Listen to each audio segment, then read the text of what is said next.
Danas ti otkrivam 5 napitaka koje mnogi čuvaju kao male kućne tajne. Napici koji griju, otvaraju disajne puteve, jačaju imunitet i pomažu tijelu da se brže izbori s prehladom, gripom i upornim kašljem.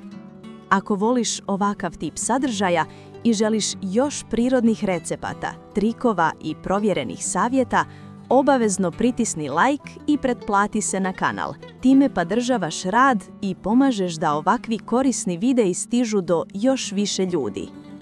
Postoje trenuci kada nas iznenada presječe grebanje u grlu. Onaj prvi kašalj koji nagovijesti da nešto stiže. A onda se pitamo, postoji li nešto moćno, prirodno i brzo što može pomoći prije nego što se simptomi rasplamsaju? Sada idemo odmah na listu. Prvi napitak je med, limun i topla voda. Klasična i uvijek učinkovita kombinacija koja smiruje nadraženo grlo i daje snažan vitamin C boost. Drugi napitak je čaj od svježeg đumbira. On zagrijeva tijelo, otvara sinuse, smanjuje upalu i daje trenutni osjećaj olakšanja. Treći napitak je kurkuma s toplim mlijekom, poznato zlatno mlijeko. Ovo je pravi saveznik protiv upala i jedan od najmoćnijih prirodnih napitaka za oporavak.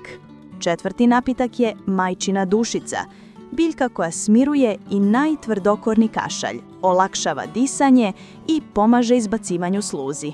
Peti napitak je topla voda s bijelim lukom, jednostavna ali nevjerovatno snažna kombinacija. Bijeli luk je prirodni antibiotik koji brzo jača otpornost organizma.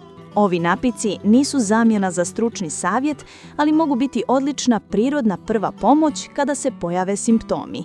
Probaj ih i vidi koji tebi najviše odgovara. Ako ti se video dopao i smatraš da je koristan, podrži ga lajkom i podijeli ga dalje. Hvala ti na gledanju.